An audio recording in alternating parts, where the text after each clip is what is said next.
Now, at the moment, my point of discussion is heteronuclear diatomics molecular orbital diagrams. Now, main difference between homonuclear and heteronuclear diatomic molecules for MO diagram, the drawing. Uh, Homonuclear means both the side we have the same atom, and as a result, the energy levels also will be at par, equal to each other. But for heteronuclear, one will be energetically high compared to the other one. So suppose carbon monoxide, carbon is electropositive and oxygen is more electronegative. That's why carbon will be placed a bit higher in the energy level, and oxygen will be a bit down. So they will be not be at the same height. So if you go at the diagram here, carbon monoxide diagram. So carbon, this side is carbon and this side is oxygen. So in case of carbon, you see 2s and oxygen 2s, the interaction. So it is happening here, and then you have 2p interaction, 2p orbital of carbon and 2p orbital of oxygen. So we are getting these orbitals. This is, why it is starting from 3 sigma, because below we can imagine 1s orbital of carbon and 1s orbital of oxygen also may interact, though it is interaction will be very much feeble, very weak interaction, but still there may be some little bit of interaction in the inner electronic core. That's why sigma 1 and sigma 2 is already preserved from them. Now we starting from 2s and 2s, so that's why our next energy level is coming 3 sigma, because 1 sigma 2 sigma for 1s and 1s orbitals. Now 2s orbital we are getting 3 sigma and 4 sigma, which is actually sigma star. But here for heteronuclear diatomics, when the energy levels are not at par, we are not just writing like sigma 1s, sigma 1s star, sigma 2s, 2s star, and so on.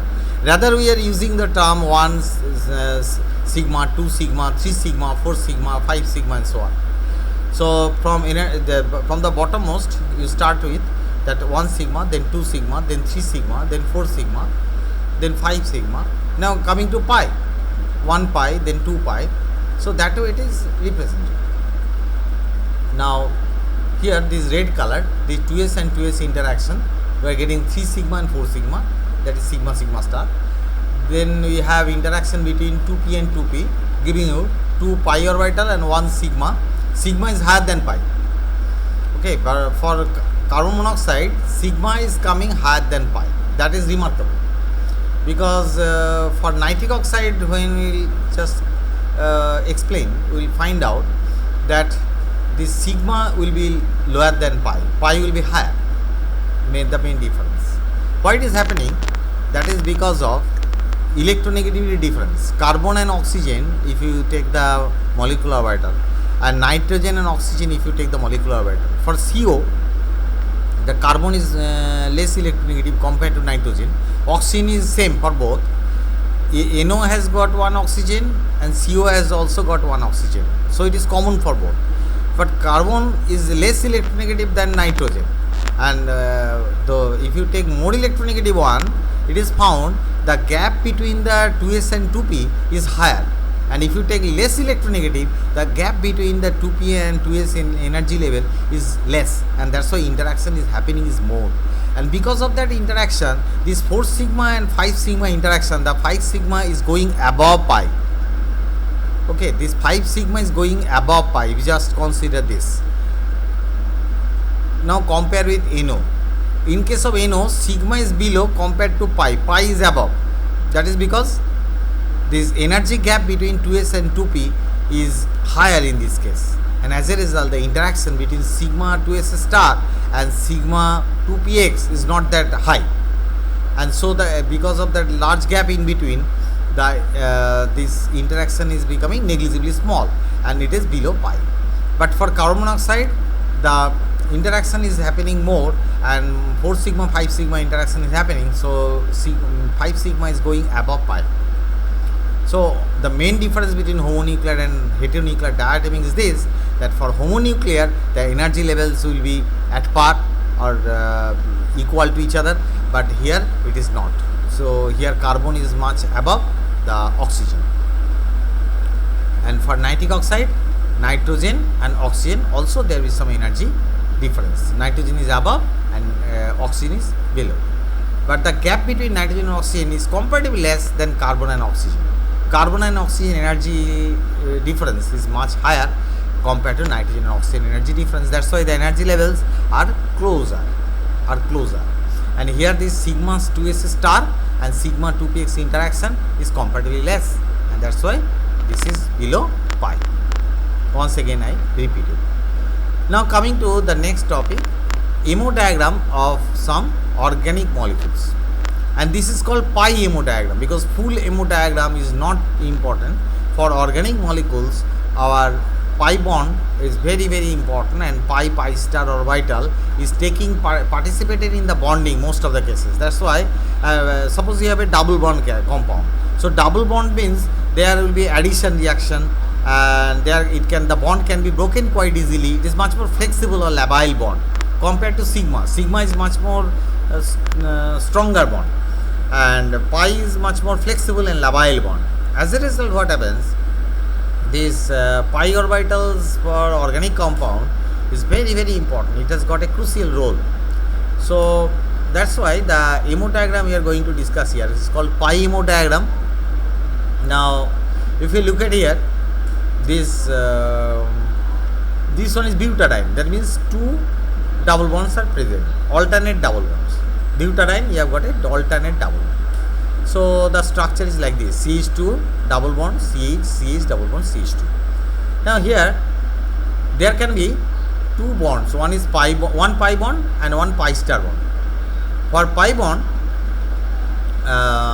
we will have these two possibilities. Either all the lobes are in the same phase overlap. Now these two are in the same phase, but these two are in the opposite phase. So there is a simple nodal plane that existed here, energetically comparatively higher because there is no nodal plane in this case. But here there is a nodal plane. There is a node. Node means zero electron density. So these two are overlapping. These two are overlapping separately, but this and this cannot overlap together. This is in the opposite side, opposite direction. That's why they cannot overlap each other. So you can imagine there is a nodal plane over here. So this is psi 1, this is psi 2. Next higher energy we have psi 3. Here these two, this lobe and this lobe can overlap, but this and this are separated. These two cannot overlap, and there is only one bond here. But here there is a double bond here, double bond here. But here there is only one double bond possible here. That means these and this can overlap, but this and this are totally out of position. They cannot overlap. So this is anti-bonding orbital you can consider because energy is becoming more, and we are getting two. Here is one and here is one, two nodal planes, and this is called psi 3. If you take psi 4, none of them can overlap. So one nodal plane, two nodal plane, and three nodal planes. Because of the three consecutive nodal planes, energetically highest. Zero nodal plane, one nodal plane, two nodal plane, and three nodal planes. Psi 1, psi 2, psi 3, psi 4. Now the highest occupied is called HOMO, highest occupied molecular orbital. This can be occupied because we have total 4 electrons here, pi electrons I mean. 4 pi electrons are there. So 2 electrons in the psi 1, 2 electrons in the psi 2, and whereas the other two, psi 3 and psi 4, they are anti-bonding and there is no electron present in this case. Okay, now let's come down to the next one. For benzene, we have total 6 energy levels. Here 3, 4, 5, 6, total how many? Total 8 energy levels, and out of these total 8 energy levels, 6 energy levels are bonding level, and these four are in the bonding level, and these 4 are in the anti-bonding level. So all the bonding levels are filled up, electrons are there, but these anti-bonding are empty. So all the 6 carbon all are in the same phase, if you consider that all are plus plus plus plus same phase, then there can be complete overlap. So this situation is called psi 1. Now psi 2, psi 3, these two, if you consider these two, total 6 levels. So these two are actually ethylene there, and these two total 6 are there. So these 3 are bonding and 3 are anti-bonding. So in this case, this benzene, these 3, well, we can consider that all the carbon atoms bearing 1 p orbital, they are parallel to each other, so they are having a lateral overlap. So complete overlap between all the 6 carbon atom, and that is our psi 1. And then we have only one nodal plane that exists into the ring. So that type of 2 structures can be drawn. So accordingly we are getting 2 levels, both are bonding, because only one your nodal plane present as comparatively energetically lower, it is comparatively stable. So that's why it is below the your reference frame, so energetically lower. Then after that you have 2 nodal planes, and then you have 3 nodal planes. 2 nodal planes, psi 4, psi 5, these are called anti-bonding, having 2 nodal planes, and psi 6 having anti-bonding, having 3 nodal planes. So 0 nodal plane, 1 nodal plane, 2 nodal planes, and 3 nodal planes. We are getting bonding and anti-bonding for plane. Thank you.